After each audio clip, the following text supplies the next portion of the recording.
ወዳጅና ጠላት የምንለየውስ መቼ ነው? ጅል ሁኑ ብሏል እንደ ክርስቶስ። እንደ እባብ ልባም እንደ ርግብ የዋህ ሁኑ ተባለ። ወዳጅና ጠላት እኮ ባለመለየታችን ነው እንደ በግ ስንነዳ ይኖር ነው። ከዚህ የተነሳ እኮ ነው የሚያጠፋንን ከሚያለማን የሚያለማንን ከሚያጠፋን ማወቅ ያልቻልነው። እንደዚህ ያሉትን ሰዎች እወቋቸው እስኪ በሉኝ። ቅዱስ ጳውሎስ ሁለት ሰዎች እንድናውቅ ነግሮናል። እውቅወሙ ለገበርተ እኪት፣ ክፉ ሰዎችን እወቁባቸው ብሏል። ደግሞ ደጋጎችን እወቋቸው። እነዚያን ደግሞ እወቋቸው። ክርስቲያን ማለት ጠንቃቃ ማለት ነው። ጎርጎርዮስ ዘኑሲ ሲናገር የክርስትና ዘውዱ መጠንቀቅ ነው ይላል። እስኪ በሉ የክርስትና ዘውዱ ምንድን ነው? መጠንቀቅ ነው። በአፍ መጠንቀቅ፣ በአካሄድ መጠንቀቅ፣ በኑሮ መጠንቀቅ ነው። የተጠነቀቀ ሰው ልባም ሰው ዘመንን ያልፋል። ልባም ሰው ሐሰበው ይደርሳል። ልብ ነው የጠፋው፣ ሌላ አልጠፋም። በእውነቱ ገበሬ እኮ ሲጣላ እኮ ልብ በሉ ነው የሚለው፣ ሌላ እኮ አይደለም። ምስክር ሲቆጥር መስክሩልኝ አይልም፣ ልብ በሉ ነው የሚለው። ልብ ማለት ነው መልካሙ ነገር። እንደዚህ ያሉትን እወቋቸው በሉ። እሺ ዛሬ የምታውቁት አንዱ ቅዱስ ቶማስ ዘመራስ ይባላል። ይህን ማወቅ አለብን። እንደዚህ ያለን ሰው ነው ማወቅ። ቅዱስ ቶማስ ዘመራስ፣ መራስ ማለት ሀገር ናት፣ የእሷ ሊቀ ጳጳስ ነው።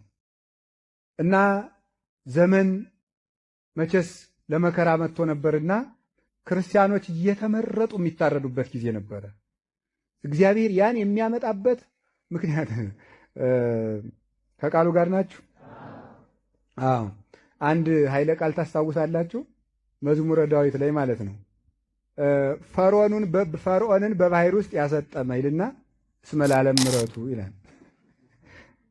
ሊቃውንቱ አይደንቃችሁም? ይሄ ፈርዖንን የገደለ እግዚአብሔር ይልና አያ ምሕረቱ ለዘላለም ነውና።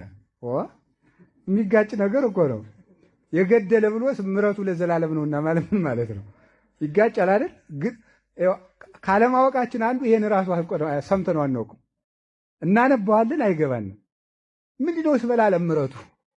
እስመ ለዓለም ምሕረቱ ማለት ክፉ ሰው ቢቆይ ክፋት ይጨምርና መከራ ይጸናበታል። ስለዚህ በጊዜ ቢነቀል ይሻለዋል ማለት ነው። አሁን ፈርዖን ቢቆይ እንደማይመለስ ስላወቀ እግዚአብሔር ክፉ ሰዎችን የሚሸክፋቸው ለዚህ ነው። ለምንድን ነው እግዚአብሔር ጦርነት የሚያመጣ? እንደው አናሳዝነውም እንላለን፣ እናሳዝነዋለን በብዙ ነገር። አንደኛ በጎ ሰዎች በመከራው ስለሚጸድቁበት ለነሱ ለመጠቀም ያደርግላቸዋል። ክፉ ሰው ደግሞ የባስ ላይ መለስ ቆይቶ ክፋት እየመጨመረ የሚጠፋ ከሆነ ደግሞ በጊዜ ለመሸከፍ ለሱ መከራ ያመጣበታል። ስለዚህ እግዚአብሔር ለሁለታችንም ጥቅም አደረገው ማለት ነው።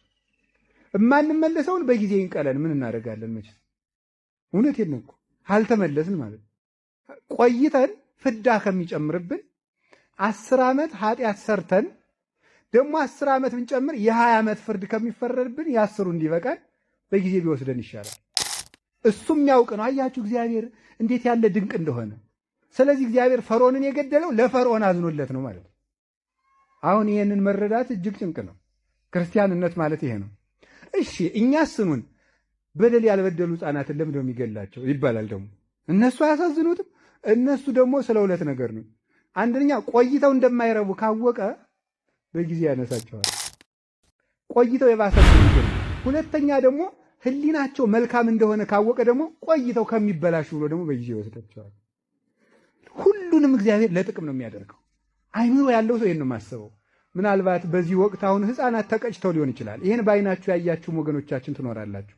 ማሰብ ይሄን ነው። እግዚአብሔር መልካም ነው የሚባለው ለዚህ ነው። ማለት እንደ ዳኛ አሁን ክፉን ዳኛ መችስ ጌቶች እንደው በሰው ዘመን ምን ቸግሮ ነው የሚባለው አይደለም። ምክንያቱም ኋላ ምን እንደሚያደርጉን ስለማናውቅ ማለት ነው። ክፉ ቢሆንም በሰው ዘመን ተመስገን ነው የሚባለው። እግዚአብሔር እንደዚያ ሆኖ አይደለም። እንዲሁ መልካም ነው ካላልነው እኮ አስቸጋሪ ነው። ምን ማድረግ ይቻላል ብለን አይደለም። በእርግጥ መልካም ስለሆነ ነው እግዚአብሔር። በእርግጥ መልካም ነው፣ በእውነት መልካም ነው እግዚአብሔር። ምንም ነገር ሲያመጣ ያለ ትርፍ ያመጣው። ይህንን ነው ማሰብ። ስለዚህ የመከራ ዘመን መጣ። ቤተ ክርስቲያን መከራም እንዲሁ የሚገርመው እኮ ለዚህ ነው ቅዱስ ቄርሎስን ተከራክረው እነ ንስጥሮስ አሰቃዩት። ኋላ ስደት አመጡ። ምን እንዳለ ታውቃላችሁ? በዚህም ቢሆን የምታተርፈው ቤተ ክርስቲያን ናት አለ። እንዴ ይገርማል እኮ። ተከራክሮ ረታ። በክርክር እናሸንፋለን ብላችሁ ነበር፣ አልሆነም። በክርክር ሳይሆንላችሁ ሲቀር በሞት ገጠማችኋት ቤተ ክርስቲያን። በዚህም የምትረታችሁ እሷ ናት። ለምን? ኃጣኑ በጊዜ ይወሰዱና ፍርድ ይቀልላቸዋል። ጻድቃኑ አክሊል ይቀበሉበታል። መከራው ለቤተክርስቲያን ቢጠቅማት እንጂ አይጎዳትም ብሏታል። ግን ሳናፈራ እንዳንነቀል ግን መጠበቅ አለብን እና የመከራ ዘመን መጥቶ በቅዱስ ቶማስ ጊዜ ክርስቲያኖች የሚታረዱበት ዘመን ነበር። እሱ ጳጳስ ነው፣ መምህር ነው። መከራ የሚጸናው በመምህራንና በጳጳሳት ላይ ነው መጀመሪያ። ለምንድን ነው ሲባል ህዝቡ የሚያየው እነሱን ስለሆነ እነሱ ሲፈሩ ህዝቡ ፈጥኖ እንዲክድ ነው። እነሱን መከራ እነሱ ላይ የሚጨመረው እነሱ ካላማቸው ቢነቃነቁ ህዝቡ ፈርቶ ቶሎ ይክዳል ማለት ነው። ብዙ ሰው ከማሰቃየት ብዙ ህዝብ ከማሰቃየት አንድን የቤተክርስቲያን አባት ማሰቃየት ትርፍ ነው። ለምን? አንዱ ብዙ ሚሊዮን ህዝብ ይክዳልና። ስለዚህ ከዚህ የተነሳ